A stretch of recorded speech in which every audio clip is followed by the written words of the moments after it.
उनकी चाट की दुकान लगती थी, तो सब लोग पूरे परिवार लोग मिल के उस चाट की दुकान को संभालते थे। और ऐसा हुआ कि कल अचानक ही शाम को 8 बजे तो वो उसका हाथ वहाँ से निकला, फिर वो पीछे की तरफ जाके गिरा और पीछे की तरफ खड़ा गिरा।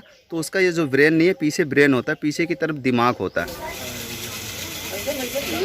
कैसे कहीं घर लगने वाला 1 बजे आई गिरा हम।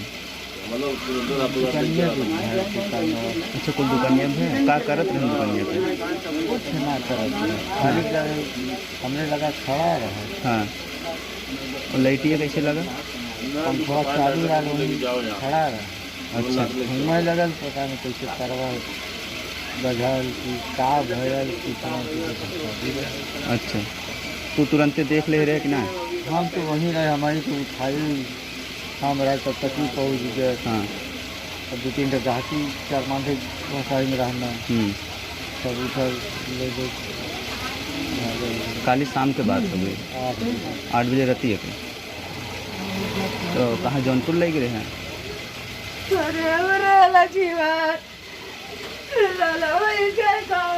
रोज थोड़ी कुछ वापस आ गया, बोन भले के है ना। सुबह ही ले जाएगा, सुबह ही ले यही टाइम।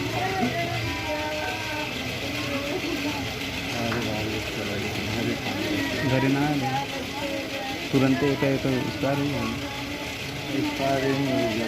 अच्छा, मतलब मौका ना लग जाएगी दवा मैं जौनपुर लेके जाएगा। अच्छा, जौनपुर ले जा रहा है। तबियत ले गए, मैं जगह सदर ले गई। सदर में लक्ष्मी पास करे लगना। बड़का डॉक्टर का जितना जल्दी हो सके उतना जल्दी लेके वहाँ भाग गया। उनका गाड़ी बराबर तक स्कूल के लाभ भाग गया।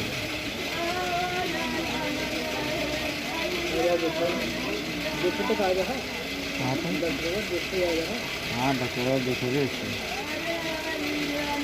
तो गाड़िया को सुता के ले गए अंदर से।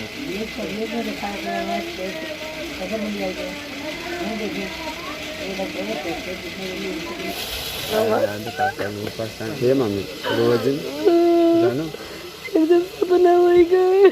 अरे अब का करूँ जानो बताओ तुम सब रात को बताओ ना हो तो कहे तो ना देखे लड़के बताओ का संजोगे न रहा। चुप रहा रोज दिन तल पे जानो, चाहे पंखा ना चलता बिल्कुल जानो। अरे हम बचपने साथे रहे, हम न जाना उनका उनके बारे में बतावा। रोज सब तोरो तबियत खराब जाने के लिए आजा घर में जा आराम कर जा सुता हो जा।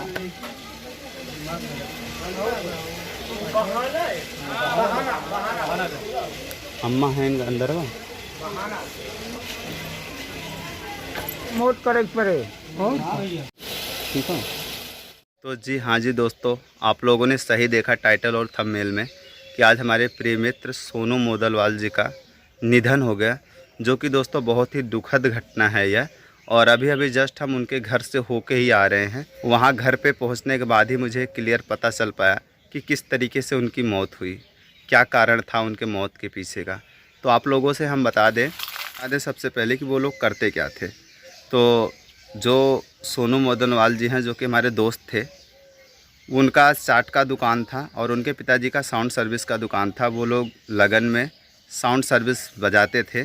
तो इस तरीके से उनका परिवार चलता था, इस तरीके से उनका गुजर बसर चलता था। और बचपन से हमारा मित्र भी था सोनू, जो कि जब हम अपने बुआ के यहाँ रहते थे घनश्यामपुर में, जो लोग घनश्यामपुर से इस वीडियो को देख रहे हैं उन लोग को सोनू के बारे में ज़रूर पता होगा। और अभी आज वो हमारे बीच में नहीं है। तो वो घनश्यामपुर में हमारे साथ ही रहा करता था, साथ में हम लोग पढ़ते थे, साथ में बहुत सारी मस्तियाँ भी करते थे।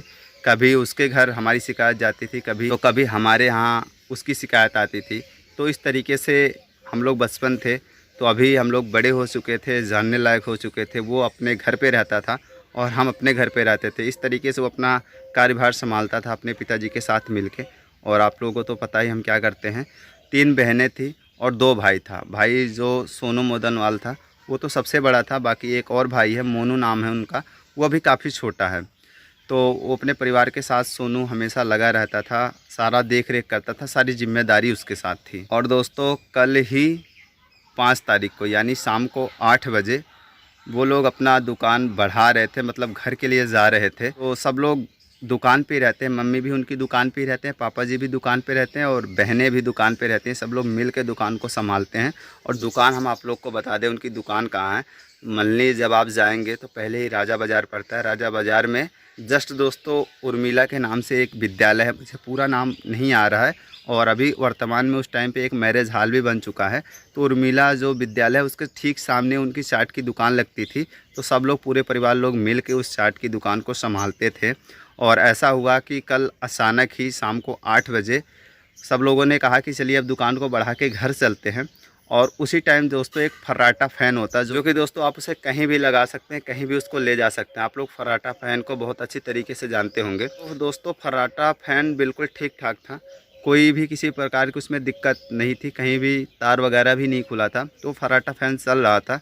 अब अचानक से पता नहीं कहाँ से उसको करंट लगा, और करंट लगने के बाद जैसे वो पीछे गिरने को चाहा तो उसका हाथ जस्ट दोस्तों जो फर्राटा फ़ैन के पीछे का नहीं होता जहाँ पे मोटर वगैरह फिट रहते हैं, तो वहाँ आप पीछे में गौर कीजिए, वहाँ पे जाली बनी रहती है, उसके जो अंदर की गर्मी होती है वो थोड़ी बहुत निकलती रहती है। तो उसको पकड़ने के चक्कर में उसका ये जो आप तीनों चारों हाथ देख रहे हैं ना, वो उसके अंदर चला गया। जब उसके अंदर चला गया तो अंदर से भी लाइट मिलती रहती है, तो अंदर से उसको और करंट लग गया। और करंट लगने के बाद दोस्तों उसका हाथ निकल नहीं पाया, अंदर ही हाथ उसका कट गया, मतलब बिल्कुल जल के समाप्त हो गया। तो वो उसका हाथ वहाँ से निकला, फिर वो पीछे की तरफ जाके गिरा, और पीछे की तरफ खड़ा गिरा। तो उसका ये जो ब्रेन नहीं है, पीछे ब्रेन होता है, पीछे की तरफ दिमाग होता है, तो दिमाग में जाके कहीं ना कहीं उसको चोट लगा। आधा तो शरीर के अंदर जो भी जान था वो लाइट की वजह से निकल गई थी, जो थोड़ा बहुत था वो पीछे गिरने की वजह से निकल गया था। और ये हादसा दोस्तों उनकी दुकान पे ही हुआ है ऐसा। तो यह घटना जिस टाइम पर हो रहा था उस टाइम पर उनके पिताजी उनकी मम्मी जी भी वहाँ पर मौजूद थे, लेकिन किसी का ध्यान नहीं गया, किसी को ऐसा पता नहीं था कि ऐसा उनके साथ हो जाएगा। लेकिन भगवान के सामने कोई कुछ भी नहीं कर सकता, कब किसका टाइम आ जाए कोई कुछ पता भी नहीं है। उनके पिताजी फ्रिज में कोल्ड ड्रिंक रख रहे थे, वो उनका सारा ध्यान उस तरफ था, और मम्मी जी दुकान को बंद करने की कगार पे थी। उसको दुकान को बंद करके वो लोग घर की तरफ जाने के लिए तैयार हो रहे थे। तो उन्होंने देखा कि उसको लाइट लग गई है, बिल्कुल बोल वोल नहीं रहा है। तो उन्हें पता चला, उन्होंने तुरंत बिना कुछ सोचे समझे तुरंत वो हॉस्पिटल लेके गए। सबसे पहले वो जौनपुर लेके गए BS उपाध्याय जी के यहाँ। उसके बाद वहाँ से उन्होंने बोल दिया कि ये हमारे बस का नहीं है, हम नहीं देखभाल कर पाएंगे, हम इनका इलाज कोई नहीं कर सकते, ये हाथ से बाहर हो चुके हैं। तो वो दोस्तों सदर चले गए। तो सदर भी उनको यही जवाब मिला कि अब हमारे बस में कुछ नहीं है, अब जो कुछ भी होना था सो हो चुका है, और अब इनके अंदर किसी भी तरीके का जान नहीं बचा हुआ है। तो इस तरीके से सदर से भी उन्हें जवाब मिल गया। और वहाँ से आने के बाद दोस्तों रात में उन्होंने लाश का दाह संस्कार कर दिया। और दोस्तों नज़दीक में उनका एक घाट पड़ता है, बेलावा घाट, जो कि आदमपुर मोड़ से ही सीधा जाया जाता है। तो वहाँ पे ले जाके उन्होंने रात में ही दाह संस्कार कर दिया। मुझे सुबह जैसे ही पता चला तो मैं भी गया उनके घर पे। तो बहुत दुखद घटना है दोस्तों, इस तरीके से बिल्कुल भी नहीं होना चाहिए था, लेकिन कब किसके साथ क्या हो जाए किसी का कोई पता नहीं है। इसलिए दोस्तों आप लोग भी अपना ध्यान रखिए। अभी वर्तमान में क्या है, 2015 से बिल्कुल भी स्थिति ठीक नहीं चल रही है। 2015 में रोड एक्सीडेंट में हमारी बुआ जी का निधन हो गया, फूफा जी भी उन्हीं के सदमे में चले गए। उसके बाद हमारे बुआ जी के जस्ट क्लिनिक के ठीक सामने ही सदाफल यादव रहते थे, उनका मेडिकल स्टोर था, वो भी आगरा एक्सप्रेस वे में उनका भी रोड एक्सीडेंट हो गया था, वो भी एक्सपायर कर गए। उसके बाद जस्ट दोस्तों हमारे बुआ के यहाँ जो भोजन बनाती थी, उनका नाम संगीता था, वो भी दीदी एक्सपायर हो गई। और आज ये हमारा दोस्त जो हमारे साथ में बचपन से रहता था, और बचपन के हम लोग बहुत ही अच्छे साथी थे, और अभी तो वर्तमान में उसने भी अपना कारोबार खोल लिया था। तो साथ में आना जाना हुआ करता था और काफ़ी बातचीत भी हुआ करता था। अभी दोस्तों 5-6 दिन पहले मैं अपने ननिहाल गया था, वहीं पे जस्ट हमारा ननिहाल भी पड़ता है, तो मैं उससे मिला था, उसके हाथों का चाट भी खाया था। तो सोचा नहीं था कि ऐसा कभी आएगा। क्या करे, भगवान के आगे कोई कुछ भी नहीं कर सकता। तो बहुत ही दुखद घटना है। और जो इस एरिए के लोग हैं उनको नहीं पता होगा कि सोनू मोदलवाल कौन था। जो लोग घनश्यामपुर से हैं उनको ज़रूर पता है कि सोनू मोदलवाल कौन था। और सोनू मोदलवाल का दोस्तों जस्ट जो घनश्यामपुर का पुलिस चौकी है ठीक सामने ही इस टाइम पे हेमंत मोबाइल शॉप की वहाँ पे दुकान है। इसके जस्ट पहले दोस्तों वो उन्हीं का मकान था और वहीं पे उनकी दादी और उनके दादाजी रहा करते थे। उसके बगल में हमारी बुआ जी का क्लिनिक था। तो अभी तो कुछ भी नहीं है, अब सारा सब कुछ वहाँ पे समाप्त हो चुका है। तो जो लोग हमारी इस वीडियो को घनश्यामपुर से देख रहे हैं उनको ज़रूर पता होगा कि सोनू मोदलवाल कौन थे। और अभी उनके घर में दोस्तों कम से कम 3 बहनें हैं। अभी तो एक बहन की शादी हो चुकी है, अभी उसके 2 बहनों की और शादी होनी बाकी है। अभी छोटी छोटी हैं, बाकी एक छोटा भाई भी है।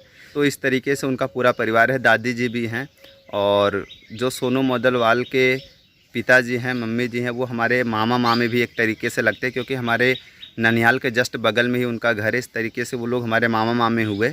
और जब घनश्यामपुर में साथ में रहते थे तो मुझे नहीं पता था कि ये लोग हमारे मामा के घर के जस्ट बगल के ही हैं।